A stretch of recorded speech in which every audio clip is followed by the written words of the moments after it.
Hello friends, welcome to home food Tamil. Friends, இன்றைக்கி ரொம்ப டேஸ்டியாக குயிக்காக செய்யக்கூடிய ஒரு சூப்பரான சைடிஷ் ரெசிபி தாங்க செய்ய போகிறோம். இட்லி, தோசை, சப்பாத்தி, சாதம் எல்லாத்துக்குமே ரொம்ப சூப்பராக இருக்குங்க. வீட்டில் முட்டை இருந்தால் கண்டிப்பாக ஒரு டைம் இந்த சைடிஷ் ரெசிபி செஞ்சு கொடுத்து பாருங்கள். எல்லாருமே பாராட்டுவாங்க, அந்தளவுக்கு நல்லா டேஸ்டியாக சூப்பராக இருக்குங்க. ஃப்ரெண்ட்ஸ், வீடியோ ஸ்கிப் பண்ணாமல் பாருங்கள், அப்போ தான் நான் என்னென்ன பொருள்லாம் சேர்த்துக்குன்னு தெரியும். ஃப்ரெண்ட்ஸ், இது வரைக்கும் நம்ம சேனலை தொடர்ந்து சப்ஸ்கிரைப் பண்ண எல்லா ஃப்ரெண்ட்ஸ்க்கும் ரொம்ப தேங்க்ஸ்ங்க.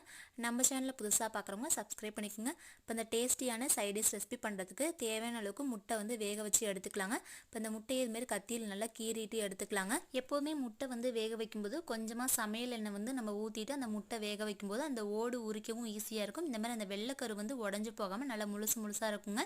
இப்போ முட்டை எல்லாமே கத்தியில் கீறி எடுத்ததுக்கப்புறம் மிக்சி ஜாரில் ஒரு 3 கைப்பிடி அளவுக்கு சின்ன வெங்காயம் வந்து சேர்த்துக்கலாங்க. அதுக்கப்புறம் ஒரு 10லேருந்து 15 பல் அளவுக்கு பூண்டு வந்து தோல் உரிக்காமல் சேர்த்துக்கலாங்க. இந்த வெங்காயம் பூண்டு சேர்த்ததுக்கப்புறம் கொஞ்சமாக மட்டும் தண்ணி ஊற்றிட்டு இந்தளவுக்கு நைஸாக பேஸ்ட்டாக வந்து அரைச்சி எடுத்துக்கலாங்க. கொரப்பாக அரைக்க வேணாம், அப்புறம் அந்தளவுக்கு பார்த்தீங்கன்னா அந்த கிரேவி வந்து கிடைக்காது. அதனால் தண்ணி ஒரு 1/4 டம்ளர் அளவுக்கு சேர்த்துட்டு இந்தளவுக்கு நைஸாக அரைச்சி எடுத்ததுக்கப்புறம் இப்போ அதே மிக்சி ஜார்லேயே நல்லா பழுத்த பழமாக மீடியம் சைஸ் தக்காளி 4 தக்காளி வந்து சேர்த்துக்கிறேங்க. பெரிய தக்காளி இருந்தால் 2 தக்காளி வந்து சேர்த்தா போதும். இந்த சைடிஷ் பார்த்தீங்கன்னா 4லேருந்து 5 பேர் வரைக்கும் தாராளமாக சாப்பிட்லாங்க. இப்போ தக்காளி வந்து தண்ணி எதுவுமே சேர்க்காமல் அரைச்சி எடுத்துக்குங்க. இப்போ இன்னொரு பேனில் ஒரு 2 ஸ்பூன் அளவுக்கு எண்ணெய் சேர்த்துட்டு எண்ணெய் நல்லா காஞ்சதும் பட்டை வகைகள் வந்து சேர்த்துக்கலாங்க. ஜீரகம் மட்டும் கொஞ்சம் 1/4 ஸ்பூன் அளவுக்கு சேர்த்துக்குங்க.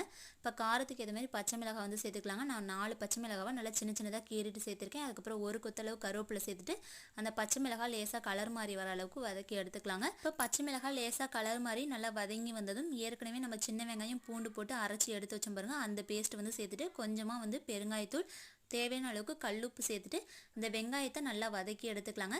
ஏன்னா இந்த வெங்காயம் வந்து நம்ம ஊற்றும் போதே நல்லா ஈரப்பதமாக இருக்குது பாருங்க. நல்லா வதக்கிட்டு செய்யும்போது அந்த ஈரப்பதம் கொஞ்சம் கூட இருக்காது, அந்த வெங்காயம் பூண்டோட பச்சை வாசனையும் இருக்காது. இந்தளவுக்கு நல்லா அந்த ஈரப்பதம் இல்லாத அளவுக்கு வதக்கி எடுத்துக்கலாங்க. இப்போ 4 தக்காளி போட்டு நம்ம மிக்சி ஜாரில் அரைச்சி வச்சோம் பாருங்க, அந்த பேஸ்ட்டு வந்து சேர்த்துட்டு இப்போ இந்த குழம்பு பார்த்தீங்கன்னா உங்களுக்கு எந்த அளவு திக்காக தண்ணி பதமாக வேணுமோ அதுக்கேற்ற மாதிரி தண்ணியோட அளவுகள் வந்து சேர்த்துக்குங்க. கொஞ்சமாக மஞ்சத்தூள், காரத்துக்கு ஏற்ற மாதிரி நம்ம பச்சை மிளகாய் ஏற்கனவே வந்து சேர்த்துருக்கோம், இருந்தாலும் குழம்பு மிளகாய் தூள் ஒரு 3 ஸ்பூன் அளவுக்கு சேர்த்துக்கலாங்க.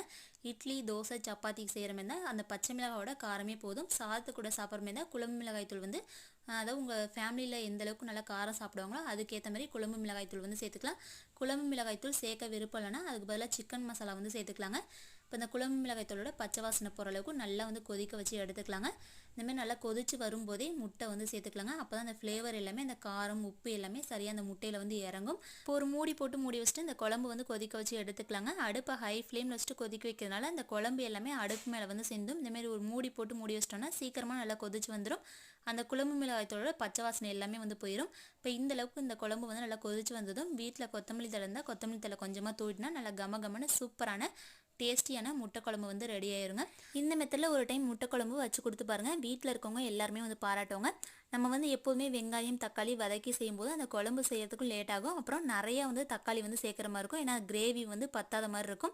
இதுமாதிரி நம்ம அந்த வெங்காயம் தக்காளிலாம் அரைச்சி ஊற்றி செய்யும்போது கண்டிப்பாக ஒரு 3 பேர் சாப்பிடக்கூடிய இடத்துல ஒரு 6 பேர் அளவுக்கு சாப்பிடலாம். அந்தளவுக்கு கிரேவியும் வந்து நிறையா கிடைக்குங்க.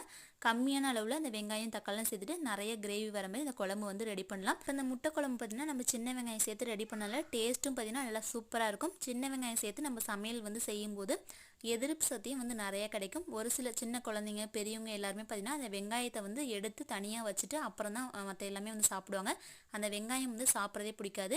ஆனால் இந்த மாதிரி நீங்கள் கிரேவி குழம்பு எது செஞ்சாலுமே அந்த வெங்காயத்தை அரைச்சி ஊற்றிட்டு நல்லா வதக்கிட்டு செய்யும்போது டேஸ்ட்டும் செம்மையாக இருக்கும். இப்போ இந்த குழம்புல பாருங்கள் எங்கேயாவது சின்ன வெங்காயம் அப்படியே தெரியுதான்ட்டு நம்ம அரைச்சி ஊற்றிருக்கனால சின்ன வெங்காயத்தை வந்து எடுத்து தனியாகவும் யாருமே பிளேட்டில் வந்து வைக்கவே மாட்டாங்க.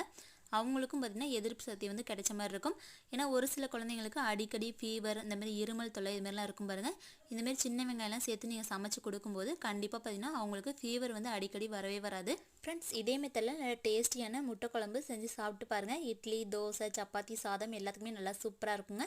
ஃப்ரெண்ட்ஸ், இந்த வீடியோ கண்டிப்பாக உங்கள் எல்லாருக்கும் ரொம்ப யூஸ்ஃபுல்லாக இருக்கும்னு நினைக்கிறேன். வீடியோ பிடிச்சிருந்தா நம்ம சேனலில் புதுசாக பார்க்குறவங்க சப்ஸ்கிரைப் பண்ணிக்கோங்க.